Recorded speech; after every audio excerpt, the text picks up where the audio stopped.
예, 오늘 말씀은 유레카. 이 유레카라는 말 아십니까? 어디서 들어봤죠? 뭔가 그 모르던 걸 발견했을 때 쓰는 그리스어예요. 유레카 이렇게 말해요. 이제 이 이야기에 대해서는 뒤에 얘기할게요. 나는 찾고 있다. 나는 보고 싶다. 오늘 2절 보면 2절 끝에 이 말이 나오죠. 내 하나님 앞에 내 행위에 온전한 것을 찾지 못했다. 그러니까 주님 마음은 내가 그리스도인다운 그리스도인을 찾고 싶다는 거예요. 찾고 있다는 거예요. 그러니까 이걸 막 제가 제목을 올리니까 제가 그리스도인이 되고 싶다, 주님을 찾고 싶습니다 이랬는데 이게 여기에서의 나는 주어가 예수님입니다. 예수님이 그러한 사람을 찾고 있다는 거예요. 그러니까 한마디로 오늘 제목은 굳이 부제를 붙일 걸 그랬어요. 주님이 찾으시는 사람, 뭐 예를 들어 이런 겁니다. 주님이 찾고 싶은 사람, 주님이 보고 싶은 사람, 이게 오늘의 엄밀히 말하면 그러한 제목입니다. 그래서 오늘의 말씀은 주님이 찾고 싶다라는 거예요. 찾고 있다라는 거예요. 내가 발견하지 못했다라는 거예요. 무엇을 발견하지 못했냐? 무엇을 찾고 있냐? 말씀과 성령이 지금 사대교회에 결핍되어 있어요. 사대교회의 문제는 말씀과 성령의 임재가 전혀 일어나지 않고 있어요. 그래서 이 1절에 보면 살았다 하는 이름은 가졌으나 죽은 자라고 나와 있어요. 그러니까 이름뿐이라는 거예요. 유명무실이라고 보통 얘기하죠. 이름은 있으나 그 안에 무실, 열매가 실속이 하나도 없는 거예요. 그러니까 교회가 뭔가 유명하다는 거예요. 평판은 있다는 거예요. 뭔가 이 사람들의 겉으로 봤을 때는 좋아 보이는 교회였다는 거예요. 사대교회.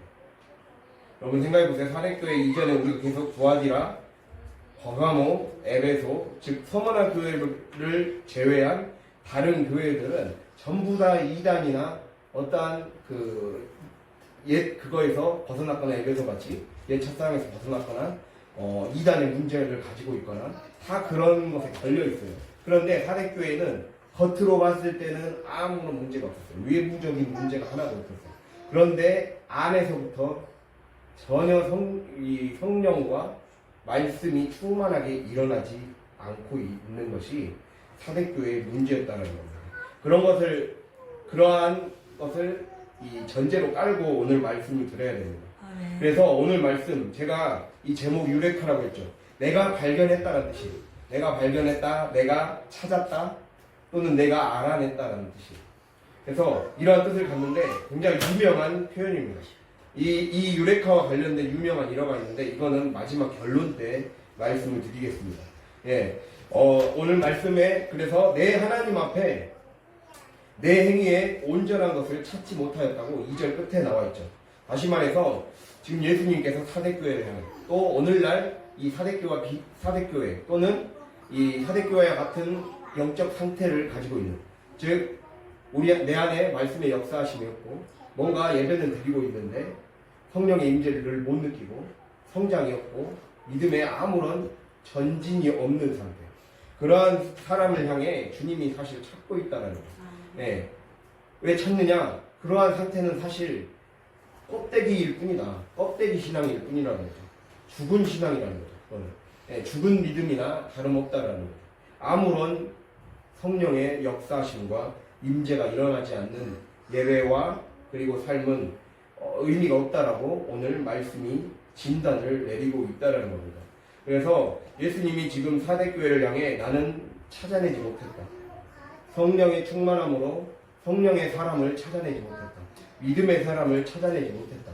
내가 발견하고 싶다. 이러한 마음을 주님이 오늘 표현하고 있다는 겁니다.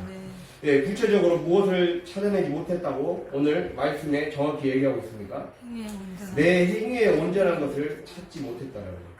이 온전하다는 것은 이 행함이 충만하다는 거거든요. 그러니까 이 무슨 말이냐? 내 안에 내가 성령의 충만함을 받아서 말씀을 듣고, 우리가 이 교회의 기본은 무엇입니까? 예배를 통해 말씀이 선포되고 그 말씀을 통해 내가 은혜를 충만하게 받고 그 충만함, 성령의 충만함을 통해 내 안에서 선순환 역사가 계속해서 일어나서 이전보다 더 큰 성장과 성숙을 통해서 내 안에 복이 확장되는 거죠. 그래서 그 복을 흘려주는 유통자가 되는 거죠. 그런데 이러한 일들이 충만하게 일어나지 않고 있다는 거예요. 네, 성령의 충만함이 전혀 없다는 거예요. 역사심이 전혀 없다는 거예요. 즉 행위 가운데, 다시 말해서 삶 가운데 무엇인가 충만하게 가득 채워지지 않았다. 이 믿음의 분량이 그릇이 차오르지 않고 있다. 그릇 관리를 안 하고 있다는 거예요. 예, 내 영적인 그릇 관리를 안 하고 있다는 말입니다. 즉 삶의 예배가 드려져야 할 현장에서 성령으로 그리고 말씀으로 충만하게 역사하는 일들이 일어나게 하는데 관심이 없다는 거예요. 그거에 대해서 내 온 힘을 쏟아내지 않고 있다. 그래서 사백교회는 살았다는 이름은 가졌으나 뭔가 한마디로 예배는 꼬박꼬박 드리고 있고 프로그램도 많이 하고 있고, 그래서 누구나 사백교회 하면 당신 요즘에 유명한 그런 교회들처럼 충분히 좋은 교회라고 생각되는 교회인데, 막상 그 안을 딱 들여다보니까 영이 죽어 있단 말이에요. 어떠한 일들도 일어나지 않고 삶의 예배가 전혀 없고 예배를 위한 예배만 드리고 있다. 행사를 위한 행사만 하고 있다. 라는 거죠. 그러한 문제가 이 사대교회의 영적인 핵심 문제였다는 겁니다. 그래서 오늘 이 사대교회의 핵심 영적인 문제를 통해 우리의 문제를 발견하고 아멘. 나는 어떻게 고쳐가야 될까? 아멘. 그거를 살펴볼 수 있는, 아멘. 그래서 하나 회개하며 나아갈 수 있는 시간이 될 수 있기를 간절히 바랍니다. 아멘. 그래서 오늘 말씀을 통해 은혜가 충만한 시간이 될 수 있기를 간절히 아멘. 바랍니다. 네, 그래서 우리가 다시 한번 질문해보자면 교회를 교회답게 해주는 가장 기본 중에 기본이 무엇일까요? 그게 바로 말씀과 성령이라는 거예요. 아멘. 오늘 1절 보면 사대교회 사자에게 편지하라 라고 하면서 하나님의 7영과 7별을 가지시니 이런 말이 나옵니다. 7영은 성령을 상징합니다. 성령. 근데 성령인데 앞에 7이 나왔다는 것은 이 완전수를 가르쳐요. 그리고 7별은 7천사 혹은 7사자를 의미해요. 제가 한마디로 주님께서 오늘날 각자의 교회에 주님의 말씀을 전할 사자들을 한 명 한 명 붙여주셨잖아요. 목사님의 사자들을 붙여주셨잖아요. 그렇게 세우셔서 하나님의 말씀을 설교를 통해 그리고 성경 말씀을 통해 선포하게 하시죠. 그래서 우리에게 무엇인가 깨닫게 하시고 내 모습을 비춰보게 하시고 그 말씀의 거울을 삼아 내 삶을 바꾸도록 인도하시죠. 이 두 축, 성령과 이 말씀이 빠지면 교회로서의 의미가 없다는 거예요.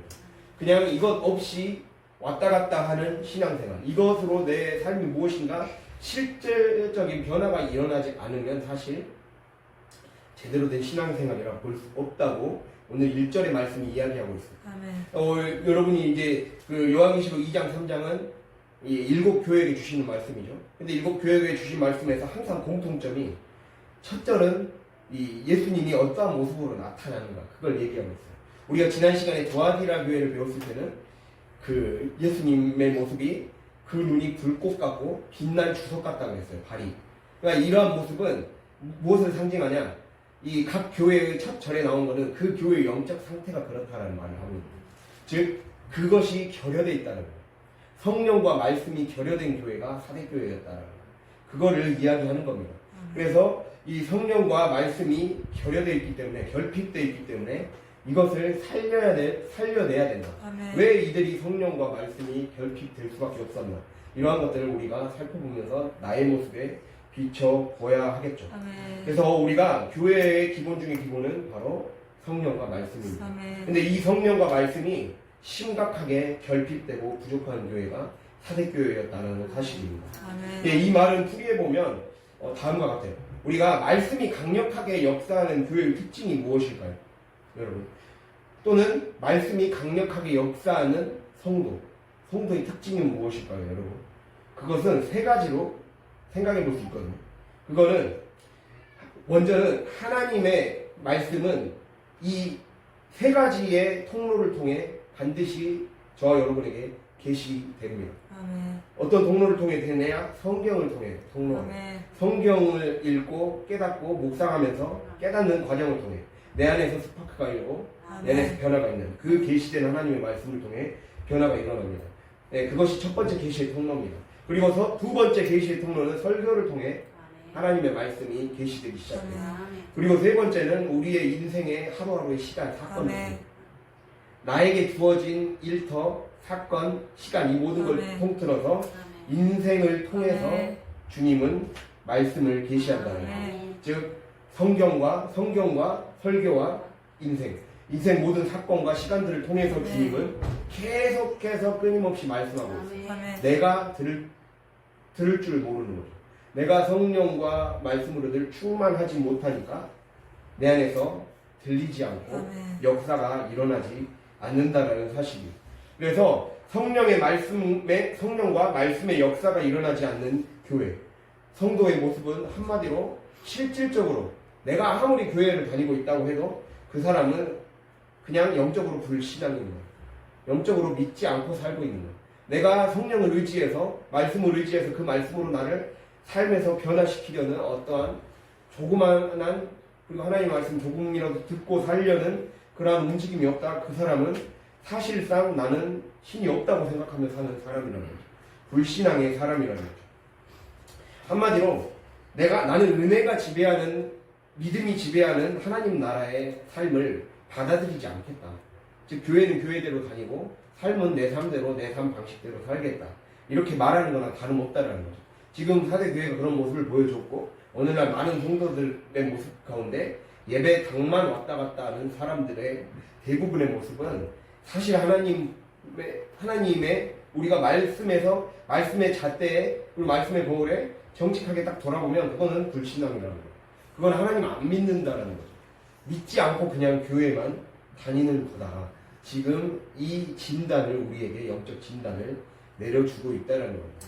그러니까 요한계시록은 우리의 영적 상태를 보여주는 어떻게 보면 거울과 같은 겁니다. 너가 이러한 많은 교회의 모습들을 통해 우리 안에 이러한 모습들이 다 있다라고 얘기하고 있어요. 제가 도와디라 교회는 영적 분별력인 문제가 있다 했죠. 그것과 마찬가지로 이 사대교회는 영적인 분별력을 더 넘어서서 아예 영적으로 살려고 하지 않는 교회였다는 거죠. 더 심각한 교회였어요. 아예 영의 삶을 살아가지 않으려고 관심조차 없는 교회였다는 거예요. 그게 큰 문제였습니다. 그래서 아무튼 이렇게 늘 말씀과 성령을 통해 나를 변화시키려는 이 발버둥이 없는 사람, 이러한 사람은 불신앙이에요. 내가 발을 내딛지 않는 거예요. 마치 이렇게 내 삶이 말씀과 성령으로 늘 깨어있지 않으면 마치 베드로가 예수님이 무리를 걸었을 때 나도 걷게 해주십시오 하면서 걸었잖아요. 걷다가 무슨 일이 일어났죠? 중간에 의심하다가 물에 빠지는 일들이 일어났죠. 우리 안에 반드시 그 일이 일어난다는 거예요. 내가 말씀을 띄엄띄엄 접하고 내 몸의 상태나 내 컨디션이나 내 감정이나 기분 상태에 따라 말씀을 취사 선택하고 또는 내 계획과 내 성격과 내 지식의 한계 안에서 하나님의 말씀을 재단해버리면 그거는 사실 의심하는 행동이라는 거죠. 불신앙의 행동이라고 주님은 말씀하고 있다는 사실입니다. 이러한 측면에서 주님은 이렇게 일곱 별, 즉 성령을 통해 우리의 삶을 늘 두루 살피신다는 거예요. 아까 일곱 영이라 했죠. 일곱 영이란 말씀은 특별히 이 말씀에 대한 그 출처는 스가랴 4장 10절에 나와 있습니다. 스가랴 4장 10절을 제가 읽어드리겠습니다. 여기에서 일곱이 무엇을 상징하냐라고 딱 정확히 답이 나와 있어요. 스가랴 4장 10절을 보면 이 일곱은 온 세상에 두루 다니는 여호와의 눈이다. 이렇게 나와 있어요. 즉 하나님께서 성령께서 우리의 삶을 각각의 교회에 그리고 여러분 각자의 삶에 여러분 집에 여러분 직장에 파견시킨다는 거예요. 파견시켜서 얼마나 잘하고 있는지 관찰하고 살피시고 평가하며 점수를 매기시고 계신다는 거예요. 불꽃 같은 눈으로 두루두루 살피시면서 마치 이 옛날에 우리가 학교 다닐 때 이 선생님들이 가끔씩 장학사들이 와서 참관 수업을 하잖아요. 그래서 교사가 얼마나 수업을 잘하는가 점수를 매기잖아요. 그런 것처럼 시찰을 해오는 거죠. 우리의 삶에 와서 내 삶에 내가 있는 가정주부의 자리에, 학생의 자리에, 그리고 이 직장인의 자리에 와서 사실 하나하나 감찰하고 계신다. 시찰하고 계신다. 마치 암행어사처럼 보이지 않겠다고 오는 거예요. 와서 보이지 않게 은밀하게 가정에, 직장에 또는 남이 모르는 은밀한 나만의 공간에서도 주님은 남이 보지 않는 곳에서 나의 마음과 생각과 모든 무엇이죠? 감정을 감찰하고 계신다는 아멘어서처럼 그렇게 참관하러 오신다는 사실입니다. 이 말씀이 이러한 의미를 갖고 있어요. 일곱 영, 일곱 별, 예, 온 세상을 두루 다니며 감찰하신다는 거예요. 그럼 그 감찰하심으로써 우리의 삶에 무엇을 하려고 하십니까? 내 삶에 침투해 오셔서 내가 얼마나 성령으로 깨어 있는가를 보신다는 거예요. 성령으로 깨어서 내가 정말 주님을 믿고 있나? 내가 정말 믿음으로 살고 있나를 테스트해 보신다는 거예요. 사건을 통해 아까 말씀드렸듯이 하나님의 말씀은 세 가지 통로를 통해 계시된다 했죠. 지금 이 시간 설교를 통해 계시되고 있고 성경 말씀을 통해 계시되고 있고 그리고 사건을 통해 계시되고 있다라는 거예요. 그럼 여러분의 삶 속에 이미 계시하셨어요. 그러면 그 순간 이미 아멘모사로 오셔서 내 모습을 감찰하고 계신 거죠. 거기서 성령님은 그렇게 오셔서 이 사람이 믿음이 있느냐 없느냐, 믿음의 삶을 진짜로 살고 있느냐 없느냐, 즉 성령이 그 안에 역사하느냐 안 하느냐를 늘 살펴보시고 이렇게 말씀하신다는 거예요. 그러니까 그만큼 우리의 삶을 샅샅이 살피시는 거죠. 겉으로 드러나는 행위만 살피시는 게 아닙니다. 그 행위를 가능케 하는 내 마음속 감정이 어떤지도 살피신다는 거예요. 그래서 우리는 내가 하는 행동과 나에게 겪고 있는 사건들, 나에게 주어진 공간, 주어진 일, 시간, 이 모든 것들 가운데 반드시 하나님의 뜻이 있을 것이다. 이러면서 읽어내려는 마음을 가져야 돼요. 그렇게 늘 나도 주님의 말씀을 샅샅이 들으려는 그 마음이 있어야 된다. 샅샅이 파헤치며 나아갈 때 그만큼 많은 것을 얻을 수가 있어요.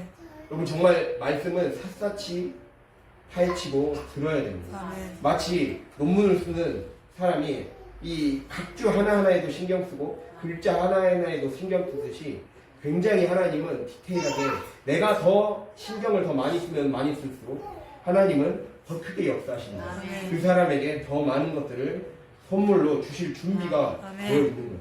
우리는 그 선물을 여러분이 받고 싶다면 나의 삶을 그만큼 디테일하게 관찰하시는 것처럼 나도 하나님이 내 시간 분단위로 관심이 있으시고 어떻게 보면 초단위로 관심이 있는 거예요. 하나님 그냥 시단위 분단위뿐만 아니라 초단위로 하나님은 하나하나 관심을 갖고 있다라는 거예요.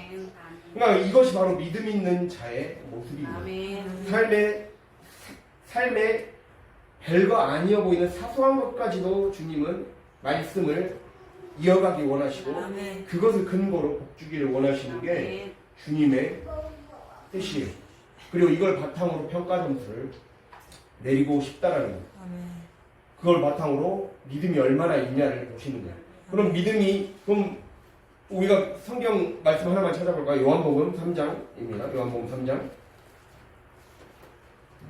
17에서 19절입니다. 요한복음 3장 17에서 19절 144페이지 146페이지 145, 146쯤에 있습니다.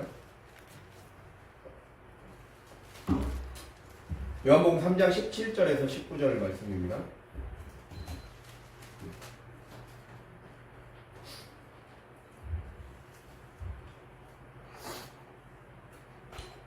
네, 함께 읽을까요? 3장 17절에서 19절. 하나님이 그 아들을 세상에 보내신 것은 세상을 심판하려 하심이 아니요 그로 말미암아 세상이 구원을 받게 하려 하심이라. 그를 믿는 자는 심판을 받지 아니하는 것이요 믿지 아니하는 자는 하나님의 독생자의 이름을 믿지 아니함으로 벌써 심판을 받은 것이니라. 그 정죄는 이것이니 곧 빛이 세상에 왔을 때 사람들이 자기 행위가 악함으로 빛보다 어둠을 더 사랑한 것이니라. 아멘. 예, 우리가 이 말씀 3장 17에서 19절의 말씀을 통해 보면 이 19절에 그 정죄는 이것이니 라고 나와 있어요. 그러니까 우리의 삶의 죄는 다른 것이 아니라고 나와 있죠. 빛이 세상에 왔을 때 사람들의 행위가 너무 악해서 빛보다 어둠을 더 사랑하는 게 곧 죄라는 거예요. 즉 믿음이 없음이 죄라는 거예요. 불신앙이 죄라는 거예요. 그걸 얘기하고 있어요. 교회는 다니면서 실제로는 신이 없는 것처럼 살아가는 자가 곧 죄인이라는 거예요. 그럼 그곳이 곧 삶에서 내가 믿음 없는 삶을 그냥 보여주는 거예요. 주님이 내 삶에 어떠한 것들을 A라는 행동을 하기를 원하시고 그 뜻을 원하셨을 때 그 뜻대로 가지 않는 것이 사실 엄밀히 말하면 죄라는 거죠. 왜냐하면 내가 불신앙을 보여주고 있기 때문에, 빛보다 어둠을 사랑했기 때문에, 하나님의 뜻보다 내 뜻을 더 앞세웠기 때문에 그것이 곧 죄라는 겁니다. 그래서 성령의 역사, 성경에 기록된 말씀이 실제로 내 것이 되고 또 기적이 현실이 될 수 있다는 것을 업신여기는 자들이 있어요. 예, 그러한 자들은 곧 불신앙의 모습을 보여주고 있다는 거예요. 여러분, 업신여기다라는 말이 원래 어느 뜻에서 나오는지 아십니까? 업신여기다, 없다, 신이 없다고 생각하는 걸 업신여기다. 맞아요. 그게 원래 그 뜻에서 나왔어요. 예, 그 합성에서 나온 단어입니다. 순수 그냥 우리 말에서 나온 거예요. 신이 없다고 생각하고 행동하는 거. 신이 없는 것처럼 행동하는 자, 살아가는 행동을 업신여기다 그래요. 업신여기다, 누군가를 무시한다 그러잖아요. 그러니까 이 업신여기다라는 말 속에는 이 사람들의 존재 하나하나에는 혼이 깃들어 있어서, 즉 영혼이 깃들어 있기 때문에 그 사람을 함부로 존중하지 않는 것은 그 사람 안에 있는 이 신을 모독하는 거다, 이렇게 여기는 말에서 나온 행동이에요. 묻는 게 아니라 진짜 이게. 그래서 업신여기다가 그 말이라는 거예요. 네. 그러니까 그럼 한마디로 내 사건을 통해 주님은 내가 봤을 때는 사소해 보이고 내가 봤을 때는 그냥 지나쳐버리고 아무것도 별거 아닌 것처럼 흘려보냈던 시간들을, 즉 업신여겼던 무시했던 시간들이 주님은 다 쌓여가고 있단 말이에요. 내 삶에 어떻게 보면 놓쳤던 축복의 이 마일리지를 내가 놓쳐버린 거예요. 내가 포인트를 놓쳐버린 거예요. 이것을 우리는 안타까워해야 됩니다. 아멘. 내 삶에 나도 모르게 쌓아놨던 불신앙의 포인트들이 있다는 거예요. 그것을 너무 많이 놓쳐버렸다는 걸 우리는 깨달아야 됩니다. 아멘. 그래서 이러한 자들이 더 많이 모인 교회가 얼마나 큰 문제를 일으키겠습니까? 이러한 자에게 또한 이러한 자들이 이렇게 주류를 이루는 교회에 어떠한 말씀으로 인한 뜨거움이 있겠습니까? 늘 삶에서, 분명히 하나님은 삶에서 말씀하겠다고 아멘. 이야기를 하셨는데 그 삶에 대해서 관심이 없는 거예요. 삶은 그냥 내 방식대로 사는 거죠. 그거는 업신여긴다는 거예요. 그러니까 내가 교회에 와서 예배 드려놓고 삶은 내 방식대로 사는 거는 주님을 업신여기는 거예요. 아멘. 주님을 무시하고 하나님이 안 계신다고 하는 자나 다름없는 거예요. 무신론자나 다름없는 거예요. 내가 전도 갔을 때 하나님이 어딨냐라고 말하는 사람과 삶에서 역사하시는 하나님을 분별을 하려고 하고, 지난 시간에 말씀드렸듯이 분별, 즉 분리하고 구별해내려고 하고 하나님의 뜻이 아닌 것을 차단해내는 것에 관심이 없다. 이거는 무엇이죠? 불신앙이라는 거죠. 영적으로 사실 불신앙과 다름없는 행동이라는 거죠. 이러한 자에게 어떤 말씀의 뜨거움이 있겠습니까? 이러한 것을 삶을 소중히 여기는 자는 예배 때 감격을 느끼게 됩니다. 예배 한마디 한마디, 목사님 한마디 한마디가 나를 찌르게 됩니다. 네, 너무 살아있기 때문에. 마치 무엇이죠? 막 갓 잡은 이 화로처럼 나를 팔딱팔딱 뛰게 만들기 때문에. 내 영혼을 팔딱팔딱 뛰게 만들기 때문에 내가 그냥 이걸 귀로만 들을 수가 없구나. 내 행동을 바꿔야 되겠구나. 내가 정말 불신앙으로 살아왔구나. 이 마음속에 찔림과 뜨거움이 일어난다는 거예요. 일어날 수밖에 없어요. 그래서 이러한 무엇이죠? 업신여기는 삶을 업신여기는 자에게 삶의 예배의 현장이라는 삶의 예배의 현장을 업신여기는 자로 만약에 교회가 가득 차 있다, 사대교회 같이 가득 차 있다, 그러면 삶에서 성령의 역사를 통한 간증이 나오겠습니까? 전혀 나오지 않는다는 거예요. 오늘 말씀이 바로 이러한 모습을 우리에게 지적하고 있는 거예요. 너 혹시 그냥 교회 다니는 거 아니냐? 사실 그냥 신앙생활만 오래 하면 언젠가 시간이 지나면 하나님 복 주시겠지, 그렇게만 생각하고 있는 거 아니냐, 설마. 네? 삶에서는 그냥 사실 내 법칙을 여전히 고수하고 있고, 하나님은 이 행동을 분명히 내 문 밖에서 무엇이죠? 문을 두들리면서 너 빨리 네 마음을 열고 너의 자기 포기를 하고 자기 부인을 해야 된다, 이 부분에 있어서. 그런데 그거 하라고 자꾸 문을 두들기는데 안 들으면서 시간이 지나면 복 줄 거라고 착각하고 있는 거 아니냐. 주님은 그게 아니라는 거예요. 실제 삶에서 진짜 역사가 있냐? 정말 살아있는 말씀을 접하고 그거를 하나하나 업신여기지 않는 자는 지금 역사하는 하나님을 만나게 돼요. 아멘. 지금 천국을 눈앞에서 경험하게 돼요. 아멘. 지금 엎드러진다는 거예요. 아멘. 지금 입신한다는 거 쉽게 말하면. 아멘. 예. 그러니까 혹시 불신앙적인 모습이 너 안에 있지는 않냐, 삶에서 보여지지 않았냐, 그거를 자꾸 직면해야 된다. 아멘. 이 말씀과 성령의 역사가 예배 가운데 활발하게 일어나야 돼요. 아멘. 삶의 예배 가운데서는 더 일어나야 돼요. 예. 예배 가운데서는 감동을 받고 삶의 예배 가운데서는 내 모습이 더 디테일하게 비춰지는 거예요. 아멘. 예.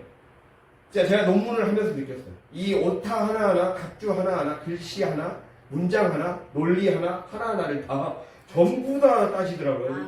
교수님이 이 문장이 이 다음에 이 문장이 나오면 왜 비논리적인 것까지도 다 설명해 주니까 처음에는 감당을 못했어요. 이게 점점 감당할 수 없을 정도로 꼬리에 꼬리를 무는 논리가 딱 정확하게 완성이 돼야 되거든요.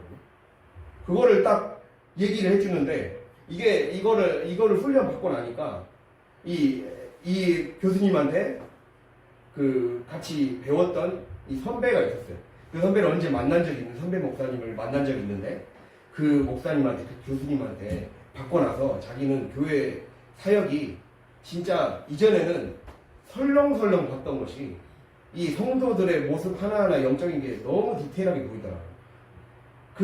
그 논문 훈련이 나에게 그 은사를 열어줬고 살렸다라는 거예요. 근데 진짜 그게 맞더라고요. 우리의 삶에서 더 많은 것들에 그러니까 이 글 속에 글을 보면 이렇게 논문이나 책을 보면 이 위에는 글의 본래 그 논지, 즉 저자가 하고자 하는 말, 작가가 하고자 하는 말이 진행되고 작가가 이 말을 하면서 보충 설명이 필요한 걸 각주로 달잖아요. 근데 그 각주는 내 그 책을 이해하는 데 굉장히 중요한 역할을 하거든요. 그러니까 전체적인 논지에는 기여를 하지 않는데 네, 책의 내용에는 기여를 하지 않는데 이 내용을 더 자세히 알게 하고 더 풍성하게 느끼게 하는데 도움이 되는 게 각주예요. 근데 이 비유를 해보자면 우리의 삶으로 삶의 예배 가운데 주님은 각주를 달아놓으십니다. 이렇게 너의 삶에 각주에 얼마나 이 삶의 각주를 숨겨놓은 거예요. 숨겨놔서 발견하라는 거예요. 성경 외에 써여진 것, 설교 때 외에 주님이 너의 삶에, 여러분의 각자의 삶에 써나가기를 원하시는 축복의 각주들이 엄청 무궁무진하게 숨겨져 있다는 거예요. 너의 축복의 목록들을 굉장히 숨겨놨는데 이것들을 놓치고 살아간다는 거예요. 근데 이거는 내가 관심을 기울여야 돼요. 아까 말한 대로 진짜 이 시단위, 분단위, 초단위와 하나님은 역사하시는 거예요. 그거를 여러분이 깨달아야 돼요. 더 세밀하게 역사하십니다. 이 세밀한 역사에 대한 관심이 없다라는 거예요.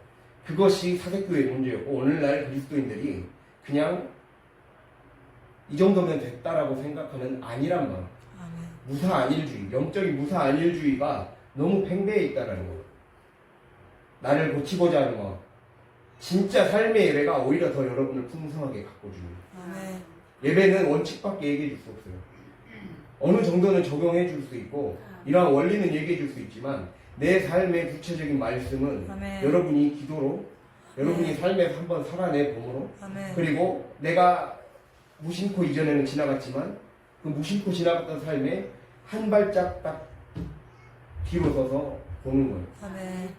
지금까지의 삶을 이렇게 인도해 오셨다면 내일 펼쳐질 이 일들은 무슨 뜻일까? 그렇게 물어보면서 그걸 물어볼 때 주님은 딱 나의 인생의 생명책에 각주를 딱 달아주십니다. 그럼 이 말씀은 너에게 이러한 역사로 구체적인 역사로 할 것이다 라는 각주를 달기 원하십니다. 달아주기를 원하십니다. 그 삶을 여러분은 경험하셔야 해요. 그 삶이 얼마나 풍성한지 아십니까? 더 많은 구원의 기쁨을 누리게 하고 이것이 신앙의 재미예요. 그러니까 책 읽는 재미도 각주를 통해 책 읽는 재미를 더 크게 느낄 수 있거든요. 그렇듯이 하나님은 우리의 삶에 진짜 신앙생활 하는 재미를 여러분의 삶을 통해 느끼고 싶어요.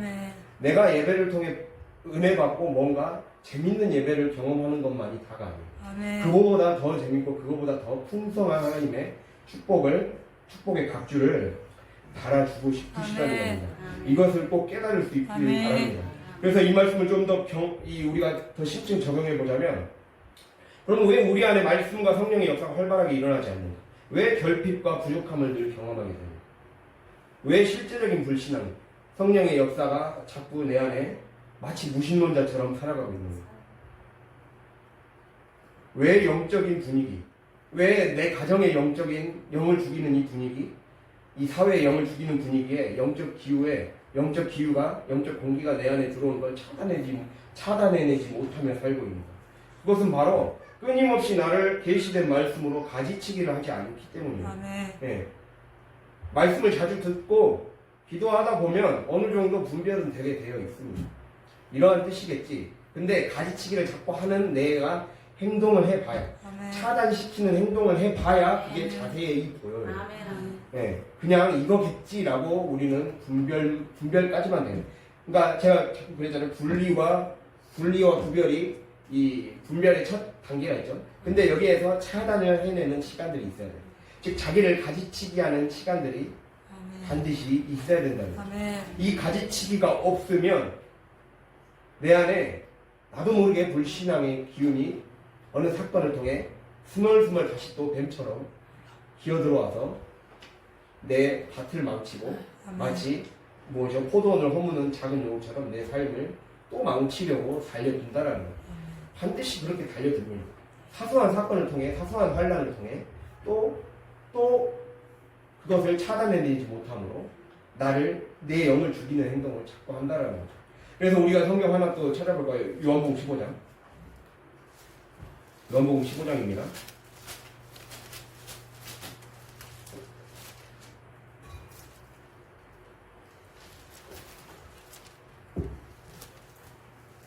요한복음 15장은 173페이지입니다. 15장 2절. 15장 2절. 요한복음 15장 2절. 같이 읽겠습니다. 무릇 내게 붙어 있어 열매를 맺지 아니하는 가지는 아버지께서 그것을 제거해 버리시고, 무릇 열매를 맺는 가지는 더 열매를 맺게 하려 하여 그것을 깨끗하게 하시느니라. 아멘. 여기서 열매를 맺지 않는 가지는 아버지께서 제거해 버리신다고 나와 있어요. 이거는 이 제거하단 말은 그 헬라어로 아이레이라고 해요. 그러니까 완전히 버려버린다는 거죠. 불태워버린다는 거죠. 그리고 또 여기 두 번째 보면 열매를 맺게 하려 하는 가지, 열매를 맺는 가지는 뒤에 깨끗하게 하신다라고 나와 있어요. 이거는 헬라어로 카타 아이레이라고 해요. 카타라는 말은 어떤 결을 따라 자른다는 말이거든요. 우리가 가지치기를 할 때 그냥 잘라버리는, 제거하는 거는 그냥 필요 없기 때문에 완전히 다 잘라버리는 거지만, 나무가 더 잘 자라도록 하려면 이 잔가지들을 잘라내잖아요. 결을 따라서. 그거를 의미하는 거예요. 가지치기 한다. 즉 우리의 삶을 주님이 성장시키고자 하는 자에게는 반드시 가지치기를 하십니다. 그러니까 이 열매 맺는 가지나 열매를 맺지 않는 가지나 둘 다 고난은 다 겪게 되어 있어요. 심판으로서의 고난이냐 연단으로서의 고난이냐의 차이인 거죠. 예, 우리에게 주님은 그 이야기를 하고 있어요. 즉 믿음은 하나님께 딱 달라붙어 있는 거다. 가지가 나무에 달라붙어 있듯이 달라붙어 있는 것이 곧 믿음인데, 그 달라붙어 있는 상태, 늘 주님께 달라붙어 있는 상태가 되려면 내 안에 가지치기가 돼야 끝까지 달라붙어 있을 수 있다는 거예요. 가지치기가 되지 않으면, 영적인 가지치기가 내 삶에 즉 차단시키는 것, 주님이 원하시지 않는 잔가지들을 고집이라는 습관이라는, 나쁜 습관이라는, 여러 가지 하나님이 원하시지 않는 행동이라는 그것을 무엇이죠? 가지치기 해내는 그 가지치기가 있지 아니하면 주님께 붙어 있을 수가 없다는 거예요. 내가 붙어 있고 싶어도 그러한 자를 하나님이 어떻게 하실 수가 없다라고 주님이 우리에게 말씀하고 있다는 거예요. 그래서 내가 믿음 안에 있느냐, 하나님께 붙어 있느냐를 판단하는 기준이 바로 가지치기라는 거죠. 가지치기. 그래서 여러분이 열매를 맺고 싶다면 이렇게 쓸모없는 부분들을 떼어내버리고 가지치기 하는 시간들이 반드시 되어야 됩니다. 그래서 왜 우리의 삶에 말씀과 성령의 역사가 진짜로 활발하게 일어나지 못하고 자꾸 결핍을 느끼느냐? 그 첫 번째가 바로 계시된 말씀으로 자꾸 나를 일상에서 가지치기 하지 않기 때문에. 가지치기 하지 않기 때문에 그냥 그대로 놔둬버리기 때문에 예, 늘 내가 마치 쌓인 물건을 아까워해서 못 버리듯이 못 버리는 거예요.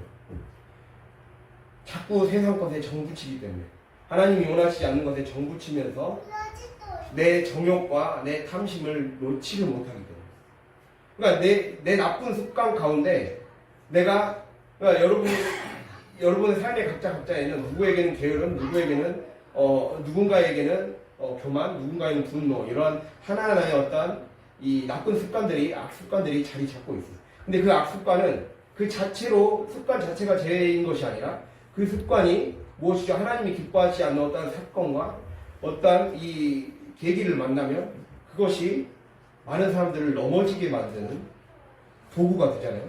그래서 잘라내야 되는 거죠. 그거를 잘라내야 하나님께 붙어 있을 수 있고 쓰임 받을 수 있는 거죠. 그 가지치기를 하지 않았다는 거예요. 그렇기 때문에 말씀이 역사가 일어나지 않는다는 거예요. 두 번째로 우리의 삶에 왜 성령의 역사가 말씀의 역사가 활발하게 일어나지 않느냐? 말은 하나님을 믿고 따른다고 하는데 여전히 징그럽게 놓지 않고 붙잡고 있는 소유물이 있기 때문에 아까 가지치기와 연결이 되는 겁니다. 내가 그것을 놓지 못하기 때문입니다. 자기 부인을 하지 않기 때문에. 예, 누가복음 14장 33절 보면 너희 중에 누구든지 자기의 모든 소유를 버리지 아니하면 무엇이죠? 능히 내 제자가 되지 못한다. 즉 영적 생활에 신앙 생활에 방해가 되는 습관이 있습니다. 그리고 내 안에 버리지 못하는 욕심이 있고 나쁜 정욕이 있습니다. 이것을 자꾸 이것이 내 친구인 것 마냥 살아가고 있는 거예요. 내 나쁜 습관이 나에게 치명적인 해가 될 거라는 것을 인지를 못하는 거죠. 그리고 또는 인지가 되면서도 그거를 딱 잘라내지를 못하는 거예요. 그걸 버려내지를 못하는 거예요. 그러면 하나님의 영이 그 안에 역사할 수가 없습니다. 그렇기 때문에 자꾸 죽은 신앙이 되는 거예요. 그렇기 때문에 자꾸 실제적으로는 불신앙의 삶이 악순환이 우리의 삶에 지속되는 그러한 일들을 맞이하게 된다는 거죠. 그래서 우리는 거듭나지 아니하면 내가 제대로 다시 영적으로 다시 완전히 가지치기를 하지 않으면 내가 자기를 부인하지 않으면 내 소유물을 내가 자꾸 정을 붙이려고 하는 내 안에 욕심과 나쁜 습관을 끊어내지 아니하면 그 습관을 통해 마귀는 파고들어서 죄를 사망을 낳게 한다는 거예요. 그래서 하나님 나라를 여러분이 삶에서 보고 싶고 맛보고 싶다면 반드시 가지치기를 해야 되고 반드시 자기 부인을 해야 돼요. 내 안에 소유물, 내 안에 습관으로 반드시 습관을 타고 역사하게 되어 있습니다. 나의 나쁜 습관을 끝까지 버리지 못하면 그것이 나에게 끝까지 올무가 돼요. 끝까지 올무가 돼서 결국에는 천국 자체를 못 누리는 거예요. 내 안에 있는 그 작은 가시 때문에 내가 버리지 못한 작은 가시가 몸을 완전히 다 망치는 거예요. 그것과 똑같은 거예요. 인생을 망치는 거예요. 그러니까 진짜 별거 아니에요. 어떤 큰 것이 우리의 인생을 망치는 것이 아니라 나의 작은 가시가 천국을 못 오게 만드는 겁니다. 그것을 꼭 깨달을 수 있기를 간절히 바랍니다. 그렇게 위로부터 다시 깨어지고 부서지며 새로 태어나야 돼요. 그렇게 하지 않는 이상 하나님의 나라는 내 것이 될 수 없다. 즉 혼과 육의 방식대로 살던 자신을 부인하라는 거죠. 그래야 천국의 세계가 내게 옵니다.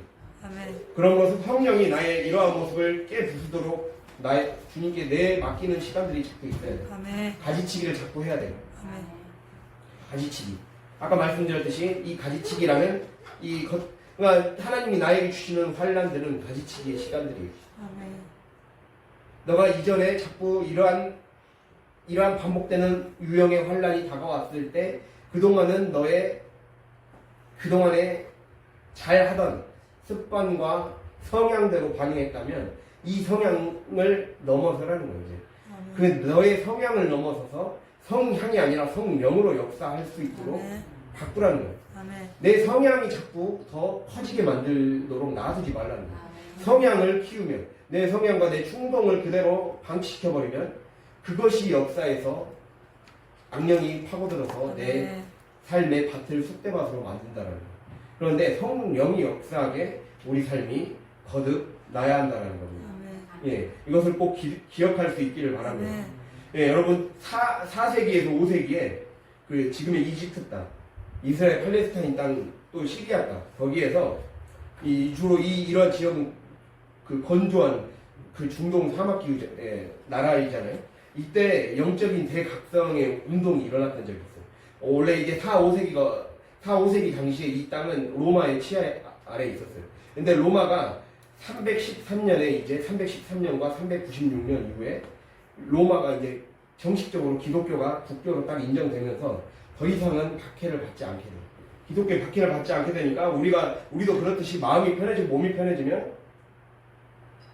자꾸 신앙적으로 안일해지잖아요. 그러니까 이들도 그러한 일들을 자꾸 겪은 거예요. 분명히 100년 전까지만 해도 박해받으면서 그 안에서 믿음이 자라났는데 그 100년도 안 돼서 다시 믿음이 추락하는 지경에 처해 있으니까 이때 이 지역에서 이집트, 시리아 이런 지역에서 이 사막의 그 동굴이나 이런 곳에서 수도원을 짓고 그것에서 마치 우리가 산기도 운동을 하는 것처럼 그 기도 운동이 일어납니다. 그래서 거기에서 기도 훈련을 하면서 하루에 거의 한 끼만 먹으면서 이 기도하고 그곳에서 일할 거 하고 그리고 그 기도의 훈련을 받으러 오는 사람들이 늘어나기 시작했어요. 그리고 말씀을 듣는 사람들. 그것이 이제 수도원 운동이라고 합니다. 사막의 수도원 운동이 일어나면서 여기에서 대표적인 인물이 안토니우스라는 인물이 있습니다. 이 사람이 어느 순간 이제 그렇게 수도 생활 열심히 하면서 기도 생활을 하고 있다가 자기도 훈련받고 싶어서 자기 신앙이 더 점점 추락하는 것 같길래 어떠한 청년이 찾아왔어요. 그래서 그 청년이 굉장히 부자였습니다. 부자여서 그래도 주님을 따르려면 내 있는 소유를 포기하라고 했으니까 그 포기해보려고 자기가 했는데 그래도 자기가 살아날 수 있는 최소한의 물질은 남겨두고 싶었던 거예요. 그래서 그걸 남겨둔 채로 안토니우스를 찾아간 거예요. 이제 스승 저를 제자로 받아주십시오. 나에게 기도 훈련을 시켜주십시오 하니까 너가 정말 하나님의 제자가 되고 싶고 이 기도 훈련에 헌신하고 싶다면 너가 사는 마을로 가서 고기를 사서 네 몸에 벗은 몸으로 발라봐라. 그리고 길거리에 중간에 서 있어라. 그러고 나서 그 후에 있는 일을 가지고 나에게 와라. 그렇게 했어요. 그렇게 하니까 몸을 벗은 채로 있으니까 개나 새들, 이 짐승들이 와서 물어뜯지 않았겠습니까? 그 고기를 먹으려고. 그러다 보니까 몸도 상하고 이 온갖 이 상처가 났지 않았겠습니까? 그 상태로 다시 안토니우스 스승에게 간 거예요. 그래서 안토니우스가 자기가 시킨 대로 했냐라고 물어보니까 자기 몸을 보여준 거예요. 찢긴 몸과 상한 몸. 이렇게 하니까 이걸 보고 딱 얘기하는 거예요. 너가 세상을 부인한다고 하지 않았냐. 그런데 너의 소유마저도 놓지 못하면 마귀가 그걸 가지고 공격하게 되어 있다. 네. 그러니까 내가 하나님이 원하시는 습관을 버리지 못하면 너가 그걸 반드시 넘어서라고 계속해서 반복적으로 얘기하는데 그걸 끝까지 못 버리고 그걸 붙잡은 채로 하나님께 나아가면 마귀가 싸움을 걸어올 때 100이면 100 다 지게 돼요. 이게 영적인 원리라는 거예요. 이걸 못 넘기면 자꾸 우리의 삶에서 그냥 계속 반복적으로 상처 입고 또 넘어지고 또 움츠려들고 또 묶이게 되고 또 영적으로 상처 입는 일들이 계속 무한 반복된다는 거죠. 그러니까 내가 자꾸 내 성향대로 어떤 일들이 하나님은 환난을 왜 주셨겠습니까? 그걸 가지고 복의 소재로 만들 어떤 거리를 주님이 주시고 싶은 거잖아요. 그걸로 너의 가지치기를 해서 붙어있는 존재로 만드시려고 열매 맺는 존재로 만드시려고 하시는 건데 이거를 내 성향대로 자꾸 버리지 못하면 찢기는 거예요. 아무것도 누리지 못하고 안 믿는 자보다 더 심각한 지경에까지 처하게 된다는 거예요. 세상 사람들도 조롱하고 믿는 사람들도 보면서 안타까워하는 믿는 이 공동체도 안타까워하는 일들이 자꾸 무한 반복되는 거예요. 우리 안에 그러한 일들이 얼마나 많습니까? 내 성향을 자꾸 이것만 극복하면 이것만 조금 더 하나님의 성령의 방식대로 내 성향의 방식이 아니라 성령의 방식대로 풀어갔다면 성령의 방식이 무엇인지 하나님께 물어보고 차단할 건 차단할 행동과 말은 차단해내고 그래서 적극적으로 하나님을 이미 기뻐하신 걸 택했다면 조금 더 빨리 가나안 땅에 도달할 수 있었을 테죠. 조금 더 빨리 무엇이죠? 이스라엘 백성들이 하나하나의 성을 정복해 나갔듯이 그래서 적어도 한 성은 더 정복할 수 있었을 텐데 그 안에 우리 안에 그 안타까움이 있어야 돼. 아까움이 있어야 돼. 그 시간의 아까움. 내가 조금만 더 디테일하게 신경 썼더라면 내가 이 마음, 내가 이렇게 말했더라면, 그때 이렇게만 말하고, 그때 이 성향을 내가 넘어섰더라면, 내가 자기 집착을 하지 않았다면 어떻게 됐을까? 이거를 다시 한번 이 말씀 들으면서 생각해 볼 수 있기를 바랍니다. 아멘. 자기 부인을 해야 됩니다. 아멘. 자기 집착을 하면 아무것도 바뀌지 않습니다. 아멘. 거룩한 것을 돼지에게 주지 말라고 했어요. 아멘. 주님은 우리에게 거룩한 식탁에 놀라운 그 진짜 진수성찬 100만 원이 넘는 한정식 그런 것들을 차려주고 싶으십니다. 아멘. 그런데 그거를 먹지 않고 자꾸 부스러기만 먹고 있어요. 거기서 남은 음식만 먹고 있다는 그것을 찾고 있어요. 주님은 그걸 주려고 그걸 받으려면 내 성향을 넘어서야 됩니다. 아멘. 내 성향을 넘어서고 성령이 역사하도록 아멘. 나아가야 된다는 거예요. 아멘. 그래서 여러분 우리의 삶이 주님이 차려준 떡, 주님이 차려준 베푸시는 상을 나도 먹고 싶지 않습니다. 아멘. 그리고 그것들을 누리면서 살아가고 싶지 않습니다. 아멘. 그러면 성향을 넘어서서 성령을 취하는 아멘. 저와 여러분이 될 수 있기를 아멘. 간절히 바랍니다. 아멘. 예, 이러한 의미에서 사직교회는 유명무실의 교회였다는 아멘. 아무런 열매가 없었어요. 살았다는 이름은 가졌으나 실상은 죽은 교회였다는 거죠. 아멘. 그러니까 사람들이 육의 눈으로 볼 때는 좋아 보여도 자세히 가서 제대로 관찰해 보니까 영의 눈으로 보니까 굉장히 죽어가고 있는 사람이었다는 거죠. 주님이 나를 봤을 때 사람들의 겉으로 봤을 때는 부유해 보이고 문제 없는 것 같아 보여도 주님이 나를 제대로 영적인 현미감을 봤을 때 내 안에 시체 썩은 냄새 혹시 나고 있진 않은지 그러한 모습을 진짜 제대로 아멘. 살펴보아야 한다는 아멘. 거예요. 주님이 우리에게 그것을 원하고 있는 거예요. 아멘. 주님이 우리에게 그러한 삶을 그렇게 삶을 바꾸시기를 바꾸기를 진정으로 바라신다는 아멘. 사실입니다. 아멘. 그래서 우리는 이러한 유명무실한 그리스도의 유명무실한 교회가 되어서는 안 돼요. 아멘. 사대교회는 굉장히 부자 교회였어요. 예, 사대라는 도시는 굉장히 부유한 도시였어요. 아멘. 그리고 천의 의료소였어요. 역사상 옛날에 우리도 삼국시대 때는 전쟁을 많이 했잖아요. 전쟁으로 정복해서 먹고 살던 시대였잖아요, 그때는. 근데 이러한 시대 때도 역사상 딱 2번밖에 침략을 안 당한 도시였어요. 예, 천의 의료소였어요. 주변이 도저히 침략하기가 어려운 도시였어요. 그런데 딱 2번 침략을 당해서 무너졌거든요. 그 한 번은 로마에게 당했고 한 번이 페르시아인데 우리가 이 말씀 보면 내가 도둑같이 오겠다 그러죠. 너가 깨어나지 않으면 도둑같이 오겠다. 이 말이 사실 이들의 역사와 관계가 있어요. 이 페르시아 고레스 왕, 우리가 이 구약 시대 때 바사의 고레스 왕 나오죠. 고레스 왕에게 당했거든요. 근데 이 당한 게 너무 어이없게 당했어요. 밤에 이들이 한 번도 누구에게 점령을 당해본 적이 없어서 이 방비를 너무 소홀히 한 거예요. 방비를 너무 소홀히 하다가 딱 2명만 그냥 성을 방비했거든요. 근데 그 2명이 다 자버린 거예요. 자다가 쳐들어와서 그냥 당해버렸어요. 그냥 잠들어버려서. 그러니까 이 고초병들이 졸다가 멸망한 나라가 사대였어요. 이게 얼마나 어이가 없습니까? 이러한 일들을 늘 알고 있었기 때문에 내가 밤에 도둑같이 오겠다라는 것은 사대교회의 성도들에게 이러다가 진짜 죽겠구나. 이러한 자기네들의 역사의 경험이 있기 때문에 이러한 말씀이었다는 거죠. 그만큼 이들에게는 천의 요새였고 보통의 요주군지 진짜 너무나도 부자 누구나 봐도 문제가 없는 교회 같아 보였지만 사실 그 안을 보면 맹탕이었다는 거예요. 아멘. 영적으로 굉장히 맹탕이었습니다.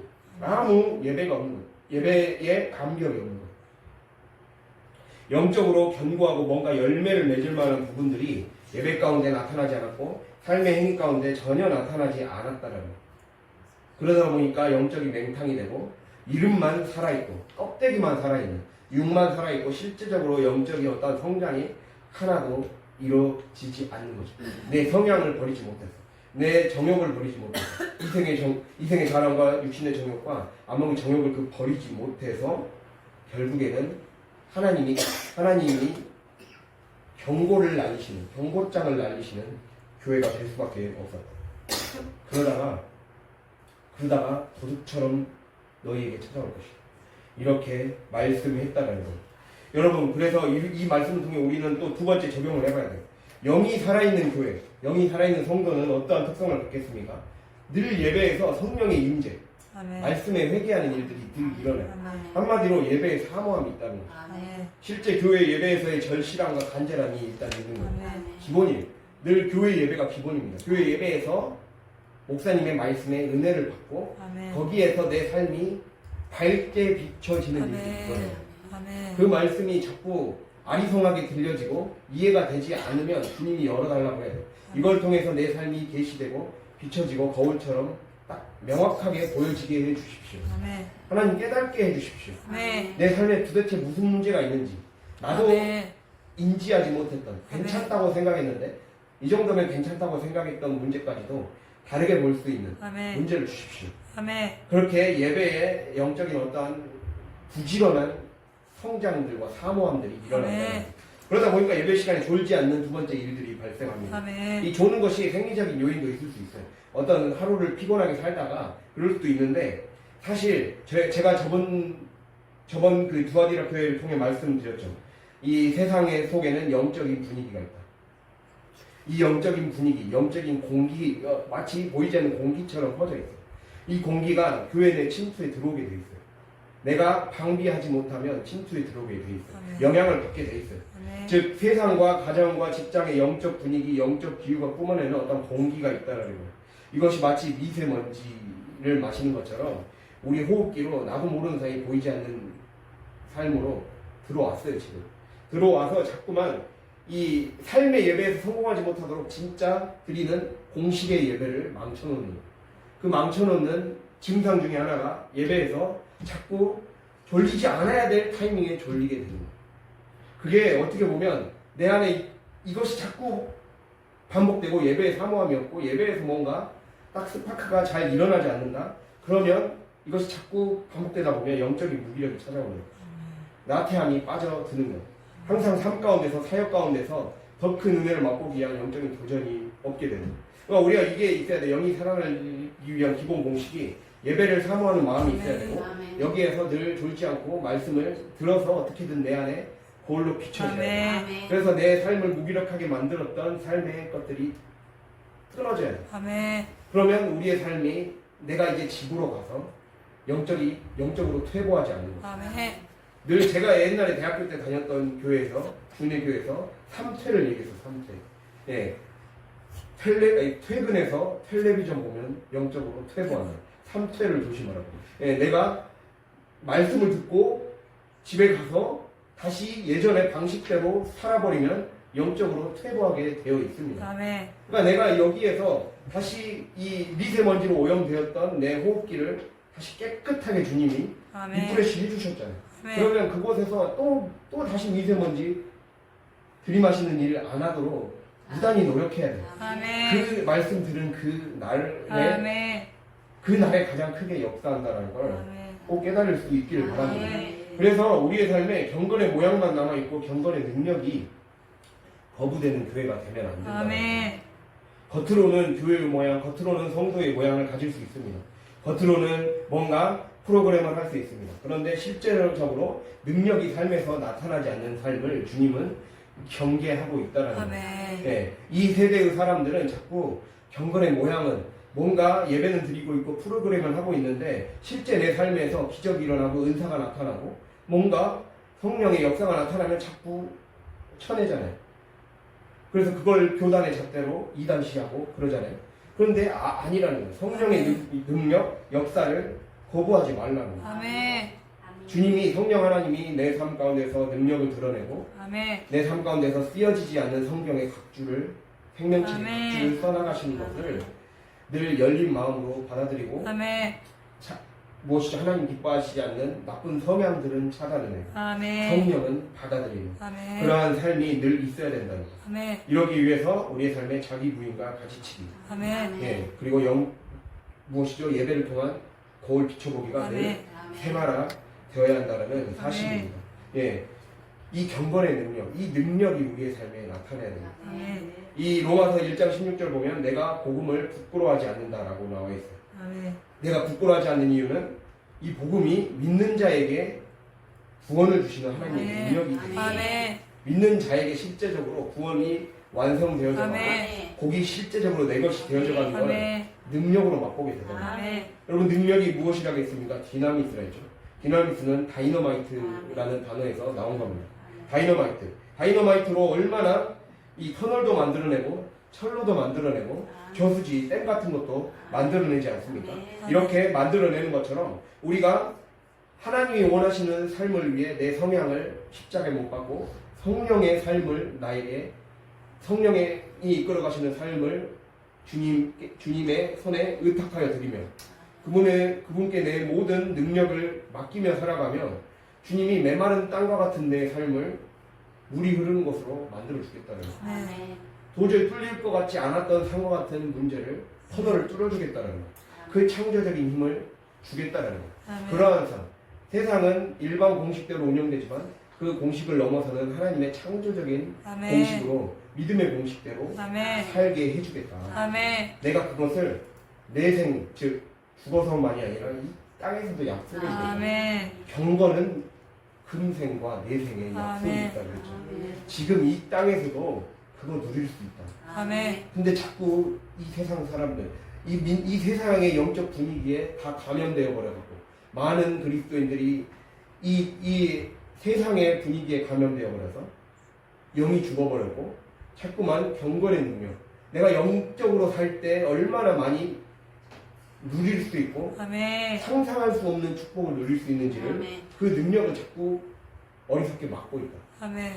내 성향 하나 버리지 못해서 내 지식 하나 버리지 못해서 내 습관 하나 버리지 못해서 얼마나 많은 것들을 놓치고 있는지 얼마나 많은 생명책의 각주들을 기록하는 그 은혜와 충만한 축복을 누리지 못하고 있는지 이 안타까운 시간을 이제는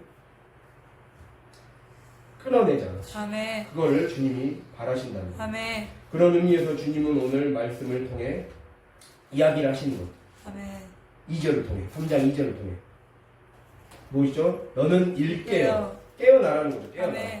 깨어있는 상태를 계속해서 유지하라는 거예요. 현재 진행해요. 계속 진행시키라는 거예요. 예, 깨어있는 상태를 계속해서 유지하라는 거예요. 언제 주님이 도둑처럼 오실지 모르기 때문에 깨어서 너의 성향을 십자가에 못 박고 성령이 역사하실 수 있도록 너의 몸 상태를 훈련해가 주님이 그래서 그렇게 우리가 누가복음 12장 37절 보면 주인이어서 즉 주님이어서 너가 영적으로 깨어있는 모습을 보면 그 자에게 내가 너를 내 가장 높은 상석에 앉혀서 대접해 주겠다. 이런 말씀이 나와요. 예. 그러니까 한마디로 원수의 목전에서 상을 차려주겠다. 다윗의 고백처럼. 도저히 이러한 기적이 일어날 수 없을 것 같은 상황에서 복을 주겠다는 거예요. 내가 상상하지 못했던 그 진짜 측량할 수 없었던 은혜를 주시겠다는 거예요. 단 성향을 버리고 성령을 따르는 그렇게 주님이 주시겠다는 거예요. 그리고 또 주님이 말씀하신 거 깨어라. 또 그 다음에 2절을 함께 볼까요? 너는 일깨어 그 남은 바 죽게 된 것을 굳건하게 하라. 내 하나님 앞에 내 행위의 온전한 것을 찾지 못하여 너도. 예, 여기서 뭐라 나와있죠? 그 남은 바 죽게 된 것을 굳건하게 하라 나와있죠. 여기서 그 남은 바 죽게 된 것이란 말은 아직 그러니까 무엇이죠? 사대교회는 영적으로 죽은 교회다. 근데 영적으로 죽지는 않았지만 자는 자들은 있다. 여기 중요한 거는 2절에는 영적으로 자는 자들이 있다라는 거예요. 죽어가는 자들이 있다. 지금 잠들어 있는 자들이 있고 4절에 보면 옷을 더럽히지 아니한 자들이 있다.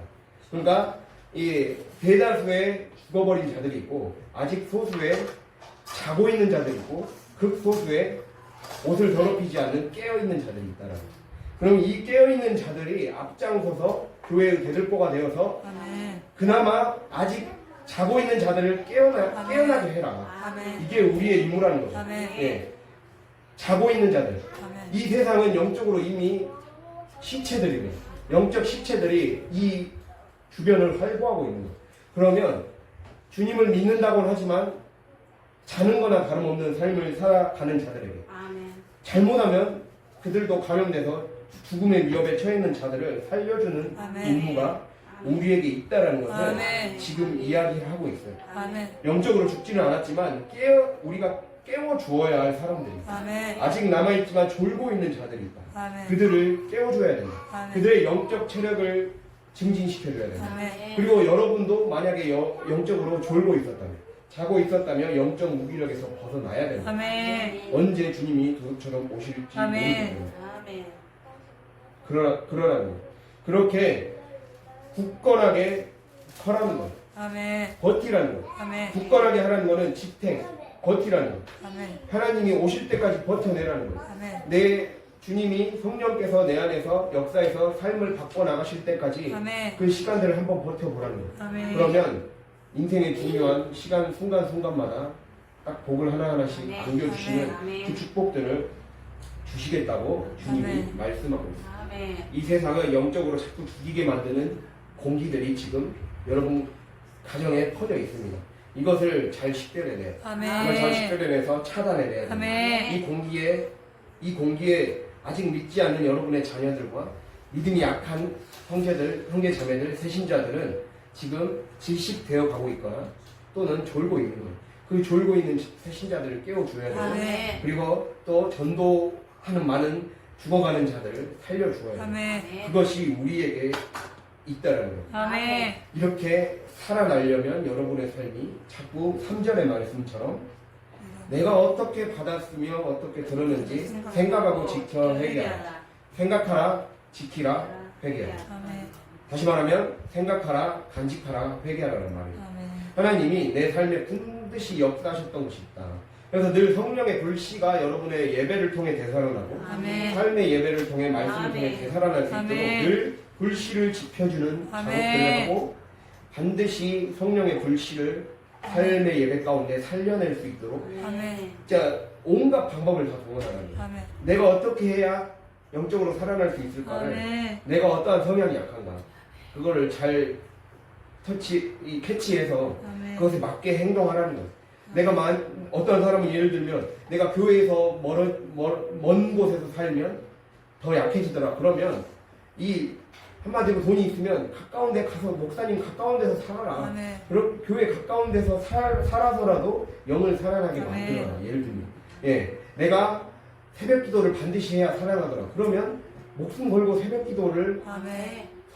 지켜라. 이렇게 아멘. 이러한 자꾸 살아나는 아멘. 길들을 어떻게든 마련하라. 아멘. 이게 생각하라. 기억해내라. 아멘. 말씀이 그래서 늘 기억나게 성령의 불씨가 일어나도록 해라라는 게 아멘. 생각하라라는 겁니다. 아멘. 그리고 지키라라는 거는 이 하나님이 제가 말씀드렸죠. 성경을 통해 설교를 통해 그리고 사건을 통해 말씀하신다고. 아멘. 이 설교는 선포된 설교도 해당하지만 목사님께서 이 우리가 뭐 카페에서나 또는 차를 타고 가서나 밥을 먹는 교제를 통해 권면해 주는 그 말씀을 존중하라는 거예요. 아멘. 말씀을 무겁게 여기라는 거예요. 아멘. 그것에 내가 살 길이 있기 때문에 아멘. 내가 영적으로 살 길이 있기 때문에 아멘. 내 영이 살아야 내 삶이 완전히 살아나기 때문에 아멘. 그것을 가볍게 지나가는 것처럼 지나가는 말로 여기지 마. 아멘. 내 귀가 열려야 돼. 안 듣고 싶어서 안 듣겠습니까? 우리가 안 듣고 싶어서 목사님이 지나가듯이 하는 말씀을 안 들었겠습니까? 내 귀가 닫혀 있는 거죠. 아멘. 내 귓구녕이 닫혀 있는 거예요. 내 귓구녕이 닫혀 있기 때문에 자꾸 말을 해줘도 그때는 안 들리다가 고생 몇 번 해보고 나서 그때 그 말이었구나 이러고 있잖아요. 나중에서야 고백하게 되죠. 그런 일들이 이제는 없어야죠. 나중에서 왜 내가 그때 깨닫지 못해서 이렇게 행동했을까가 있지 않도록 만들어라. 아멘. 이렇게 주님이 말씀하고 있다라는 겁니다. 아멘. 그래서 우리가 이렇게 세워줘야 됩니다. 생명력을 불러 일으켜 세워주는 자가 아멘. 되어야 되는 겁니다. 여러분 이 교회는 이렇게 이 한마디로 우리는 효모 같은 존재예요. 누룩 같은. 이 누룩, 좋은 의미에서의 누룩을 얘기하는 겁니다. 이 하나하나의 누룩이 밀가루 반죽이 일어나서 뭔가 음식을 만들어내야 돼요. 우리가 이 마귀에게 감염되어 버린 죽어가는 자들을 살려내는 누룩이 되어서 아멘. 퍼트려줘야 돼요. 다시 공동체를 살리는 자들, 아멘. 교회를 살리는 임무가 우리에게 있다라는 거예요. 아멘. 그래서 오늘 말씀을 마무리하면 이러한 자들을 보고 싶다라는 거예요. 아멘. 이러한 자들을 찾고 싶다라는 거예요. 아멘. 아까 제가 유레카 말씀드렸죠. 아멘. 이 유레카는 아르키메데스라고 그리스 그리스의 철학자, 수학자, 물리학자였던 아르키메데스, 주전 287년쯤에 있었던 사람이 목욕탕에서 이 부력, 물에 어떻게 하면 물체가 물에 뜰 수 있는가, 그 원리, 부력의 원리를 처음으로 발견한 사람이 아르키메데스였어요. 그래서 이 부력의 원리를 이 수학의 공식으로 만든 이 공식이 아르키메데스의 공식이라고 합니다. 이걸 통해서 우리가 부력을 영적으로 적용해 볼 수 있어요. 부력이란 거는 물을 밖으로, 우리가 물에 뜨면 물이 밖으로 나오면서 이 사람이 이 수영장에서나 이런 거에 떠 있을 수 있는 힘, 그러니까 물 위에 어떤 물체나 사람이 떠 있을 수 있게 만드는 힘이 부력이죠. 근데 이 부력은 질량, 무게가 너무 무거우면 따라앉습니다. 그런데 이 무엇이죠? 부피, 물이 밀어내는 힘과 중력이 딱 비슷하게 균형을 맞으면 위에 뜨게 되죠. 그러니까 이 미묘한 균형이 맞아야 배가 뜰 수 있는 겁니다. 우리가 물을 세상에 비유하죠. 우리는 구원의 방주, 구원의 배 위에 타서 항해를 하고 있는 성도들이, 우리가 그러잖아요. 그래서 내 힘이, 내 무게가 크게 들어가면 세상이라는 거대한 거대한 바닷속으로 침몰하게 됩니다. 그러니까 우리는 어차피 천국에 가기 전까지는 이 세상에서 믿음의 힘으로 균형을 잡아 나가야 돼요. 그러니까 어떻게든 침몰하느냐, 그러니까 깔아앉느냐, 떠서 항해를 해 나가느냐의 문제예요. 자꾸 깔아앉게 만드는 것이 세상의 역할이라는 거죠. 마귀의 역할이라는 거죠. 거대한 물속으로 침몰하게 만드는 것이 역할이에요. 그런데 물의 부피의 무게와, 즉 물이 밀어 당기는 떠미는 힘과, 그리고 무엇이죠? 배의 무게가 어느 정도 균형을 잡기 시작할 때 배 위를 떠서 물 위를 갈 수 있듯이, 우리가 무엇이죠? 세상을 이기는 승리. 이 요한일서 5장 4절에 무릇 하나님께로부터 난 자마다 세상을 이기느니라. 세상을 이기는 승리는 이것이니 우리의 믿음이야. 믿음의 부력으로, 은혜의 부력으로 우리가 떠나갈 수 있는 그 사람을 주님이 찾고 있다라는 거예요.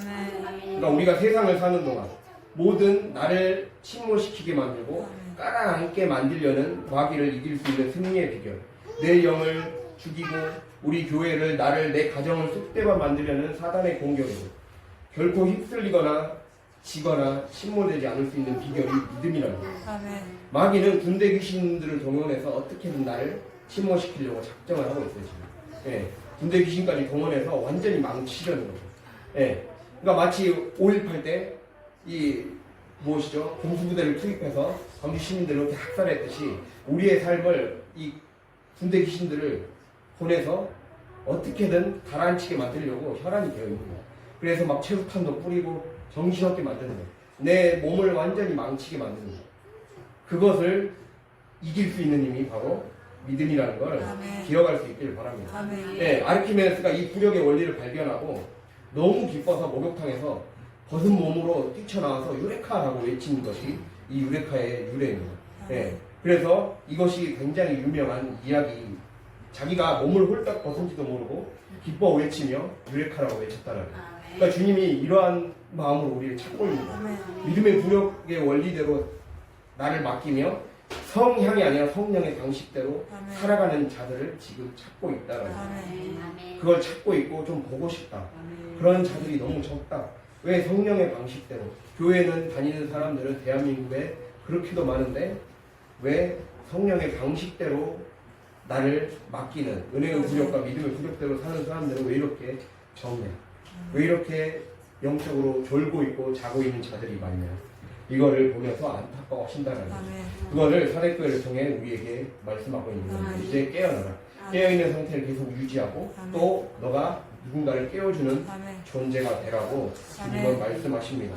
이 말씀을 기억하면서 주님이 찾으시는 한 사람, 바로 성령의 방식대로 사는 사람, 믿음의 부력대로 어떻게든 이 믿음의 항해를 이어가는 사람, 주님은 그러한 사람을 찾으십니다. 그러기 위해서 여러분의 성향을 십자가에 못 박고 성령의 방식대로 삶을 맡겨드리는 저 여러분이 될 수 있기를 간절히 바랍니다.